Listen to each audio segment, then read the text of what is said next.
قرآن کریم نے فرمایا کہ یا ایھا الذین آمنوا ادخلوا فی السلم کافہ، اے ایمان والو اسلام میں داخل ہو جاؤ پورے کے پورے، یعنی تم ہر جگہ جہاں بھی تم ہو تو تمہارا رویہ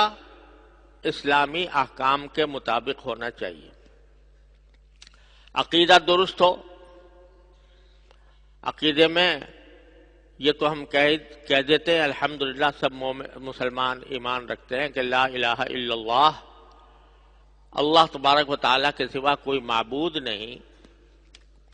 اور ہر روز اللہ تبارک و تعالیٰ کی بارگاہ میں ہم سورہ فاتحہ پڑھتے ہوئے یہ اقرار کرتے ہیں کہ ایاک نعبد و ایاک نستعین، ہم اے اللہ آپ ہی کی عبادت کرتے ہیں اور آپ ہی سے مدد مانگتے ہیں۔ تو عقیدہ توحید جو ہے وہ سب سے پہلا، سب سے اہم، سب سے ضروری اور سب سے زیادہ مفید عقیدہ ہے۔ اس میں بھی بعض اوقات کوتاہی ہوتی ہے، زبان سے تو لا الہ الا اللہ کہہ دیا، لیکن مدد مانگنے کے لیے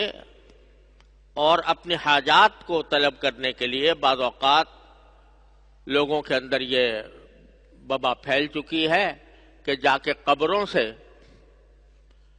اولیاء اللہ کی قبروں سے جا کر ان سے مانگتے ہیں کہ اللہ مجھے کہ اے فلانے مجھے اولاد دے دے، مجھے مال دے دے، میری رزق میں اضافہ کر دے۔ حالانکہ اولاد دینا، رزق دینا یہ صرف اللہ جل جلالہ ہی کی خاص صفت ہے، کسی اور کو اس میں شریک ٹھہرانا یہ اللہ بچائے شرک تک انسان کو لے جاتا ہے۔ تو عقائد درست ہوں، عبادات درست ہوں۔ عبادات میں